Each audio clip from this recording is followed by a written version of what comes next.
ಮಾತಾಡೋದಕ್ಕೆ ನಾನು ಅವಕಾಶ ಮಾಡಿಕೊಡಲ್ಲ. ನನಗೆ ಆರ್ಡರ್ ಮಾಡೋದಕ್ಕೆ ನೀನು ಯಾರೇ? ನಾನು ಈ ಮನೆ ಸೊಸೆ, ಕರ್ಣ ಸರ್ ಹೆಂಡ್ತಿ. ನಿನಗೆ ಅದಕ್ಕೆ ಆಗ್ಬೇಕು ಅಂತ ಬೆಳಗ್ಗೆನೆ ಹೇಳ್ದೆ ತಾನೆ. ಸ್ವಲ್ಪ ಮರ್ಯಾದೆ ಕೊಟ್ಟು ಮಾತಾಡೋದು ಹೇಗೆ ಅಂತ ಕೋಚಿಂಗ್ ತಗೊಂಡ್ ಬಾ. ಅಮ್ಮ ತಾಯಿ ಬಿಟ್ರೆ ಈ ಮನೇಲಿ ಎಲ್ಲರೂ ಬಾಯಿ ಮುಚ್ಚಿಸ್ತೀಯ ನೀನು ಅಲ್ವಾ? ಸುಮ್ಮಿ, ಯಾಕೆ ನಿಧಿ ಮೇಲೆ ಹೀಗೆ ರೇಗಾಡ್ತಿದ್ಯಾ? ಒಬ್ರ ಬಗ್ಗೆ ಗೊತ್ತಿಲ್ಲದೆ ಈ ಥರ ಆಪಾದನೆ ಎಲ್ಲ ಮಾಡಬಾರ್ದು. ಇವಳು ಬಣ್ಣ ಏನು ಅಂತ ನೋಡಾಗಿದೆ ಬಿಡು. ಸತ್ಯ ಏನು ಅಂದ್ರೆ ಇವಳು ಈ ಮನೆಗೆ ಬಂದ್ಮೇಲೆ ಹೀಗೆಲ್ಲ ಆಗ್ತಾ ಇರೋದು. ಇವಳು ಈ ಮನೆಗೆ ಕಾಲಿಟ್ಟು ಮುಹೂರ್ತನೇ ಸರಿ ಇಲ್ಲ. I totally agree with this. ಹಾಸ್ಪಿಟಲ್ನ ಹಾಳು ಮಾಡಿದ್ ಸಾಕಾಗಿಲ್ಲ ಅಂತ ಮನೆ ಒಳಗಡೆನೂ ಬಗ್ಗಿಸ್ಕೊಂಡಿದ್ದಾಳೆ. ಸಂಜು ಚಿಕ್ಕಮ್ಮ, ಸ್ಟಾಪ್ ದಿಸ್. ನನ್ನಿಂದ ಆಗಿರೋ ತಪ್ಪಿಗೆ ದಯವಿಟ್ಟು ಯಾರು ನಿಧಿಗೇನು ಕೆಟ್ಟದಾಗ ಹೇಳಬೇಡಿ. ಸಂಜು, ಮಾತಾಡ್ಬೇಕಾರೆ ಮಾತಿನ ಮೇಲೆ ನಿಗಾ ಇರಿ.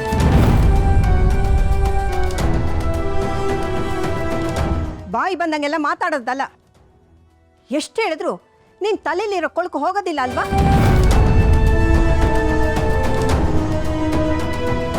ಅಜ್ಜಿ, ನೀನು ನನ್ಗೆ ಏನು ಬೇಕಾದ್ರೂ ಹೇಳಿ. ನಾನು ವೇಸ್ಟ್ ಫೇಲೋ, ನಾನೇ ಏಕಂತನಾದ್ರೂ ಕರೀರಿ, ಐ ಡೋಂಟ್ ಕೇರ್. ತಾತ ಇವನಿಗೆ ಆಸ್ತಿ ಬರ್ಕೊಟ್ಟಿದಾರಲ್ಲ, ಅದಕ್ಕೆ ನಮ್ಮನ್ನೆಲ್ಲ ನಿಮ್ ಕಾಲಡಿ ಹಾಕೊಂಡು ತುಳಿತಾ ಇರೋದು.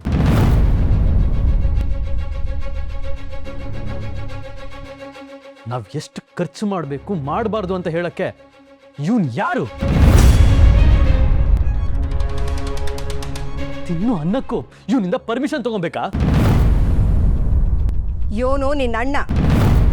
ಹೇಳಬೇಕು ಅಂದ್ರೆ ಈ ಮನೆ ಯಜಮಾನ.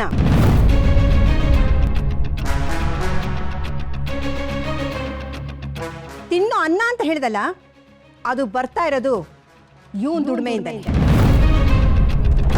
ಅಷ್ಟಕ್ಕೂ ಕರ್ಣ ಏನೇ ನಿರ್ಧಾರ ತಗೊಂಡ್ರು ಅದು ಸರಿಯಾಗೇ ಇರುತ್ತೆ. ಇನ್ನು ಇನ್ ಪರ್ಮಿಷನ್ ತಗೊಳ್ಳೋದ್ರಲ್ಲಿ ಏನು ತಪ್ಪಿಲ್ಲ. I can't. Never in this lifetime. ನನಗಿವತ್ತೊಂದು ವಿಷಯ ಫೈನಲ್ ಆಗ್ಲೇಬೇಕು. ನನ್ನ ಪಾಲಿಗೆ ಏನ್ ಆಸ್ತಿ ಬರಬೇಕು ಅದನ್ನ ಸುಮ್ಮನೆ ನನಗೆ ಕೊಟ್ಬಿಡಿ.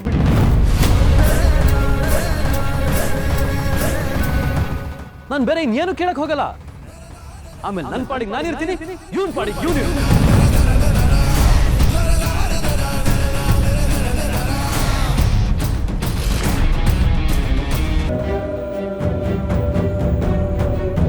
ನಾನು ಹೋದ್ಮೇಲೆ ಈ ಮನೆನ ಹೀಗೆ ಉಳಿಸ್ಕೊಂಡು ಹೋಗ್ತೀನಿ ಅಂತ ನನಗೆ ಮಾತು ಕೊಡ್ತೀಯ?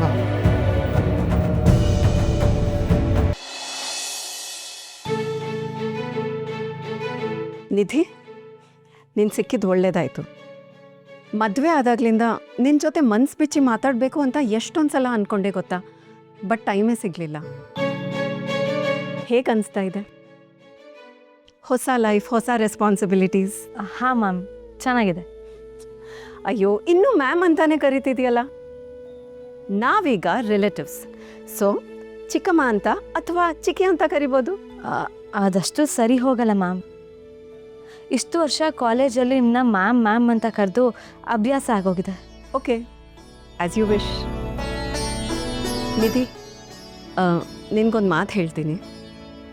ಕರ್ಣ ಹಾಸ್ಪಿಟ್ಲಲ್ಲಿ ಎಷ್ಟು ಕಷ್ಟಪಟ್ಟು ದುಡಿತಿದ್ದಾನಂತ ನಿನಗೂ ಗೊತ್ತು. ಅವನ ಡೆಡಿಕೇಶನ್ ಎಂಥದ್ದು ಅಂತ ನೀನೇ ಹತ್ತಿರದಿಂದ ನೋಡಿದ್ಯಾ. ಎಷ್ಟೊಂದೆಲ್ಲ ಮಾಡಿದ್ರು ಅವನು ಸಿಕ್ಕಿದ್ದು ರಿಜೆಕ್ಷನ್ನೇ ಹೊರತು ಪ್ರೀತಿ ಅಲ್ಲ. ಪ್ರತಿ ಕ್ಷಣ ಈ ಮನೇಲಿ ಮೌನವಾಗಿ ನೋವು ಅನುಭವಿಸ್ತಾನೆ ಬಂದಿದ್ದಾನೆ. ಹೌದು ಮ್ಯಾಮ್, ನಾನು ಇದನ್ನು ಅಬ್ಸರ್ವ್ ಮಾಡಿದ್ದೀನಿ. ಅದಕ್ಕೆ ನಿಧಿ, ಬಿಸಿಲಲ್ಲಿ ಸಿಗೋ ನೆರಳಿನ ಥರ ಅವನಿಗೆ ಚೆನ್ನಾಗಿ ಸಪೋರ್ಟ್ ಮಾಡೋ ಲೈಫ್ ಪಾರ್ಟ್ನರ್ ಅವಶ್ಯಕತೆ ಬೇಕಿತ್ತು. ಇವತ್ತು ನಿನ್ನ ಕರ್ಣನ ಪರವಾಗಿ ನಿಂತಿದ್ದು ನನಗೆ ತುಂಬ ಇಷ್ಟ ಆಯಿತು. ಕರ್ಣ ನೆಮ್ಮದಿಯಾಗಿರೋಕ್ಕೆ ಬೇಕಾಗಿರೋದು ಇದೆ. ನೀನು ಯಾವಾಗಲೂ ಹೀಗೆ ಇರಬೇಕು. I am proud of you. ಕ್ಲಿನಿಕ್ಗೆ ಹೊರಟಿದ್ಯಾ ಅನ್ಸುತ್ತೆ. Carry on. ಓಕೆ ಮ್ಯಾಮ್, ಬಾಯ್.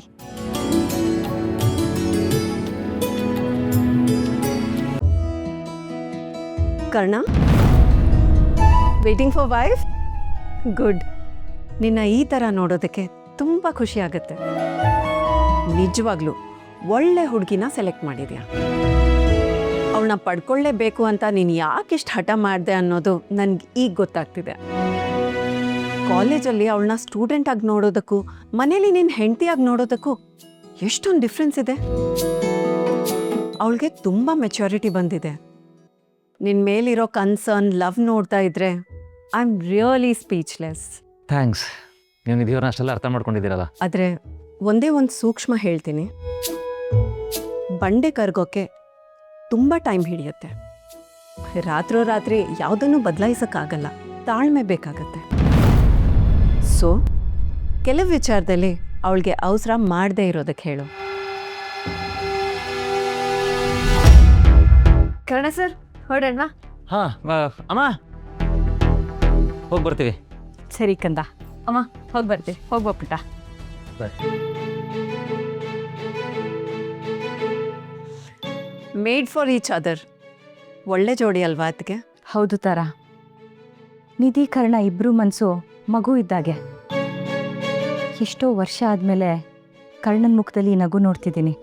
ವಸಿಷ್ಠ ಕುಟುಂಬಕ್ಕೆ ಹೇಳ್ ಮಾಡಿಸಿದ ಥರ ಒಳ್ಳೆ ಸೊಸೆ ಸಿಕ್ಕಿದ್ದಾಳೆ. ಎಷ್ಟು ಆಕ್ಟಿವು, ಏನು ಲವ್ಲವಿಕೆ. ನಿಧಿ ಎನರ್ಜಿ ನೋಡ್ತಿದ್ರೆ ಸಂತೋಷ ಆಗತ್ತೆ ಅದಕ್ಕೆ. ತಾರಾ, ಕೆಲವ್ರ ವ್ಯಕ್ತಿತ್ವನೇ ಹಾಗಿರುತ್ತೆ. ಅವ್ರ ಜೊತೆಗಿದ್ರೆ ಏನೋ ಒಂಥರ ಸಂತೋಷ, ಕೆಲಸ ಮಾಡೋ ಹುಮ್ಮಸ್ಸು ಜಾಸ್ತಿ ಆಗುತ್ತೆ. ನಿಧಿ ಅಂಥ ಹುಡುಗಿ.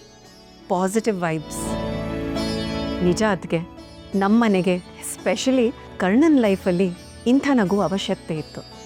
ಹೌದು. ನಾನು ಹಾಸ್ಪಿಟಲ್ಗೆ ಹೊರಡೋದಿದೆ, ನಾನು ರೆಡಿ ಆಗ.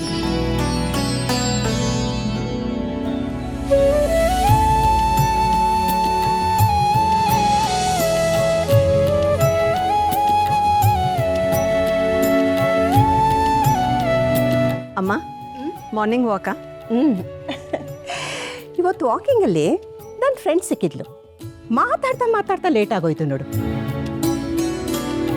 ಅಂದಹಾಗೆ ನಿಮ್ಮೆಲ್ಲರದ್ದು ತಿಂಡಿ ಆಯ್ತಾ? ತಿಂಡಿಗೆ ನನ್ನ ಕಾಯಬೇಡಿ ಅಂತ ಹೇಳಿದ್ದೆ. ಆಯಿತು. ಈ ಮನೆ ಹೊಸ ಸೊಸೆ ನಿಧಿ ಸೂಪರ್ ಅಮ್ಮ. ಹೌದಾ? ಅಂಥದ್ದೇನಾಯ್ತು? ಬೆಳಗ್ಗೆ ಬೇಗ ಎದ್ದು ಹೇಗೆಲ್ಲ ಕೆಲಸ ಮಾಡಿ ಮುಗಿಸಿದ್ಲು ಗೊತ್ತಾ? ಎಲ್ಲರಿಗೂ ಕಾಫಿ ಕೊಟ್ಲು, ಅಡುಗೆ ಮಾಡೋಕೆ ಹೆಲ್ಪ್ ಮಾಡಿ ಕರ್ಣನ್ ಟಿಫನ್ ತುಂಬಿಸೋವರೆಗೂ ಸಖತ್ ಆಕ್ಟಿವ್. ನನ್ನ ಮೂಡ್ ಜಡೆ ಎಷ್ಟೇ ಕಷ್ಟ ಇದ್ರೂ 2 ಹೆಣ್ಮಕ್ಳಿಗೂ ಒಳ್ಳೆ ಸಂಸ್ಕಾರ ಕೊಟ್ಟು ಬೆಳೆಸಿದ್ದಾಳೆ. ಅದರಲ್ಲೂ ನಮ್ಮ ಕರ್ಣನ್ ಸೆಲೆಕ್ಷನ್ ಅಂದರೆ ಸುಮ್ಮನೆನಾ?